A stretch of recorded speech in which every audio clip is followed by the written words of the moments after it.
Good morning. आज हम part 2 lakh की चूड़ियां पढ़ेंगे। लाख की चूड़ियां। सारे गांव में बदलू मुझे बहुत अच्छा आदमी लगता था, क्योंकि वह मुझे सुंदर सुंदर लाख की गोलियां बनाकर देता था।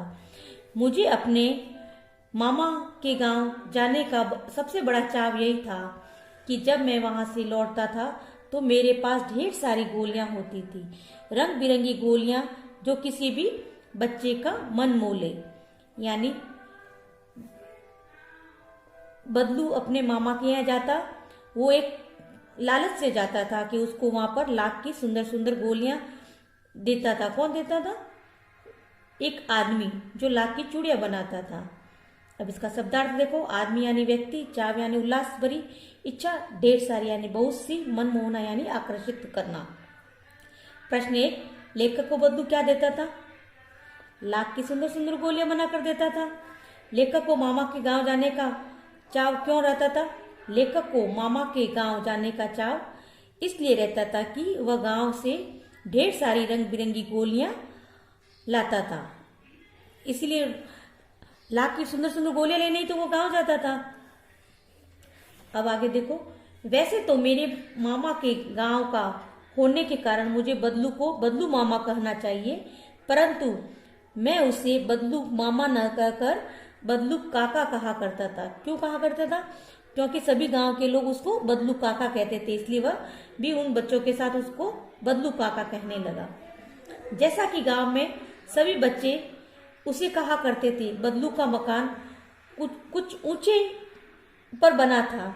मकान के सामने बड़ा सा सहन था, जिसमें एक पुराना नीम का वृक्ष लगा था। उसी के नीचे बैठकर बदलू अपना काम किया करता था।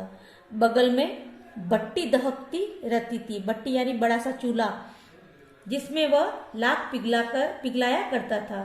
सामने एक लकड़ी की चौखट पड़ी रहती थी, जिस पर लाख के मुलायम होने पर वह उसे सलाख के सामान पतला करके चूड़ी का आकार देता था।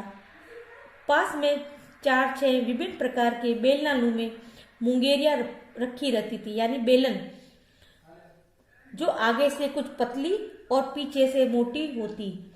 लाख की चूड़ी का आकार देखकर वह उन्हें मुंगेरियों पर चढ़ाकर गोल और चिकना बनाता, और तब तक एक एक कर पूरे हाथ की चूड़ियां बना चुकने के पश्चात वह उन पर रंग करता था। ये चूड़ियां बनाने की कला है कि बेलनानुमा मुंगेरियों में डालकर वो लाख उसको चढ़ाता और उसको रूप देते था चूड़ियों का, फिर बाद में उसको कलर करता था। अब शब्दार्थ देखो। सहन यानी आंगन, भट्टी मन अंगेठी, दहकना यानी जलना। प्रश्न, लेखक बदलू को क्या कहकर पुकारता था और क्यों? लेखक बदलू को बदलू काका कहकर पुकारता था, और क्यों? क्योंकि सभी गांव वाले उसको बदलू काका कहते थे, इसलिए लेखक भी उनको बदलू काका कहकर पुकारता था। बदलू क्या काम किया करता था? बदलू लाख की चूड़ियां बनाने का काम किया करता था। अब थर्ड पैराग्राफ। बदलू यह कार्य सदा ही एक मचिए पर बैठकर किया करता था, यानी पलंग, माचा जिसको मारवाड़ी में बोलते हैं अपन, खाट, चारपाई, खाट, उस पर बैठकर काम किया करता था, जो बहुत ही पुरानी थी। बगल में ही उसका हुक्का रखा रहता था, जिसे वह बीच बीच में पीता रहता था। गांव में मेरा दोपहर का समय अधिकतर बदलू के पास ही बीतता था।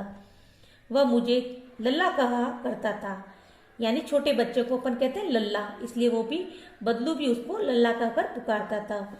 और मेरे पहुंचते ही मेरे लिए तुरंत वह एक मचिया लगा देता था, यानी खाट, चारपाई लगा देता था। मैं घंटों बैठे बैठे उसे इस प्रकार चूड़ियां बनाते देखता रहता। लगभग रोज ही वह 4-6 जोड़े चूड़ियां बनाता। पूरा जोड़ा बना लेने पर वह मुझे बेलन पर चढ़ाकर कुछ क्षण चुपचाप देखता रहता। उसे बेलन पर चढ़ाकर कुछ क्षण चुपचाप देखता रहता, मानो वह बेलन न होकर किसी नव वधू की कलाई हो। यानी चूड़ियां किस पर चढ़ाई जाती थी? बेलन आकार की, जिसमें चूड़ियों को फिट कर वो देखता था। कौन देखता था? बदलू। कि भाई हाँ मैंने चूड़ियाँ कैसी बनाई है, उसको निहारता था। अब इसके शब्दार्थ देखो। सदा यानी हमेशा, मचिया यानी पीढ़ी पीढ़ी बैठने की चौकी, नववधु यानी नई दुल्हन। अगला क्वेश्चन है, अपने मामा के यहाँ लेखक का अधिकतर समय कहाँ बीतता था? कहाँ पर बीतता था? अधिकतर समय बदलू के पास बीतता था। अपने मामा के यहाँ लेखक का अधिकतर समय बदलू के पास बीतता था। बदलू के पास बीतता था। बदलू लेखक को क्या कहकर पुकारता था? बदलू लेखक को लल्ला कहकर पुकारता था। उत्तर में ये क्या हटाना है ना। अब है अगला पैराग्राफ। बदलू मणिहार था, यानी जो इनका मोतियों का उनका काम करता है उसको मणिहार कहते हैं। मारवाड़ी में मणिहारी बोलते हैं और हिंदी में मणिहार बोलते हैं। चूड़ियाँ बनाना, जिसका काम क्या था? मणिहार का काम क्या होता है? चूड़ी बनाना और चूड़ी बेचना। उसका प्रेतक पेशा था, यानी पीढ़ी दर पीढ़ी जो पेशा होता है उसको प्रेतक बोलते हैं, जो पिता से प्राप्त होता है। और वास्तव में वह बहुत ही सुंदर चूड़ियाँ बनाता था। उसकी बनाई हुई चूड़ियाँ की खपत भी बहुत होती थी। खपत यानी बहुत ज़्यादा बिकती थी। उस गांव में तो सभी स्त्रियां उसकी बनाई हुई चूड़ियाँ पहनती थी। आसपास के गांव में तो कभी स्त्रियां उसकी बनाई हुई चूड़ियाँ पहनती ही थी। सभी स्त्रियां उसकी बनाई हुई चूड़ियाँ पहनती थी। आसपास के गांवों के लोग उससे चूड़ियाँ ले जाते थे, परंतु वह कभी भी चूड़ियों को पैसों से बेचता नहीं था, यानी वो फ्री में देता था। अब कैसे देता था वो देखो। उसका अभी तक वस्तु विनिमय का तरीका था, यानी वस्तु के बदले वस्तु लेना, वस्तु विनिमय होता है।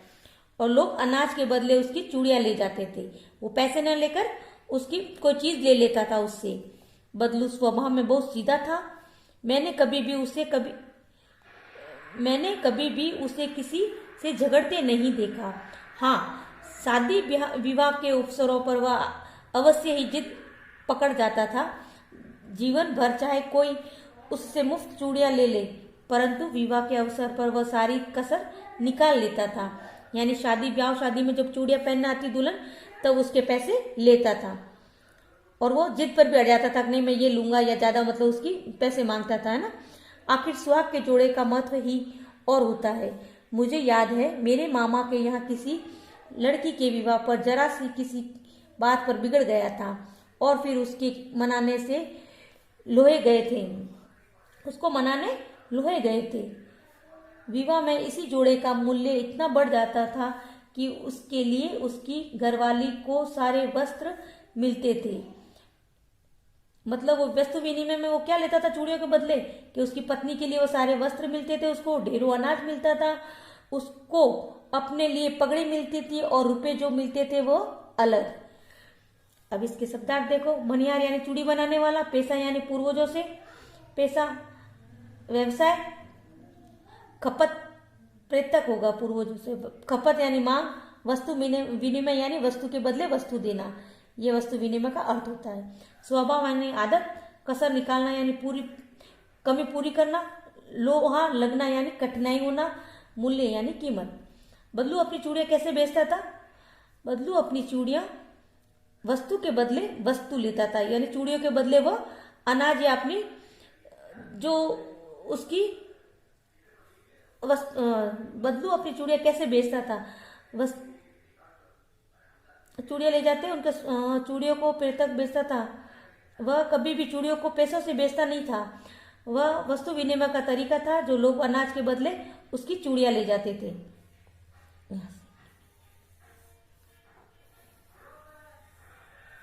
ये बदलू स्वभाव में कैसा व्यक्ति था? शादी ब्याह के अवसर पर उसका व्यवहार कैसा रहता था?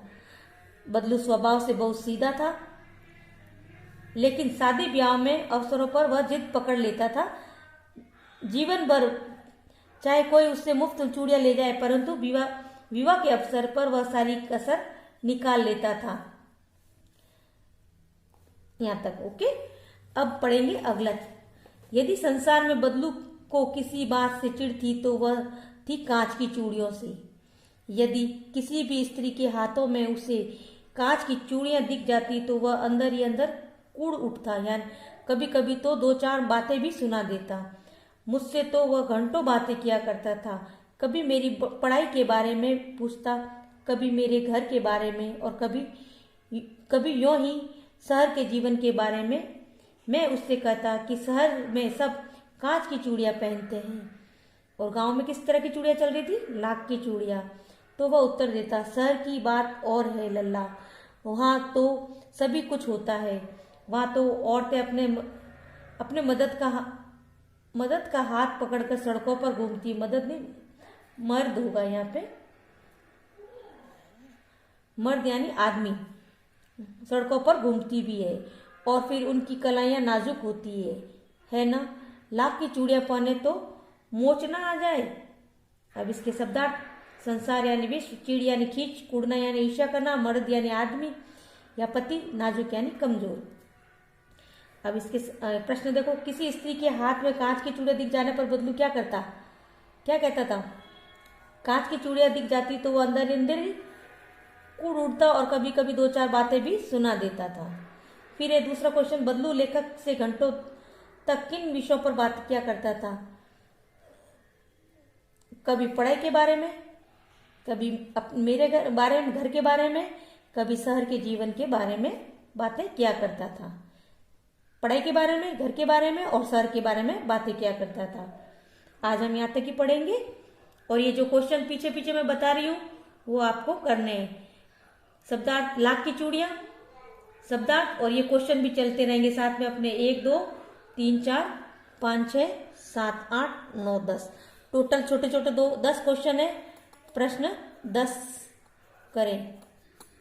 वह जो शब्दार्थ है वो भी करना है, जो शब्दार्थ है वह भी करें। ये शब्दार्थ आ गए बीच में, ये शब्दार्थ है, ये शब्दार्थ है, ये शब्दार्थ है, ये शब्दार्थ है, ये शब्दार्थ है। ये सब शब्दार्थ करके ये जो क्वेश्चन है सब में 2-2 पैराग्राफ में 2-2 क्वेश्चन है वो आपको पूरे करने हैं। 10 क्वेश्चन है और शब्दार्थ करने हैं आपको। ओके, और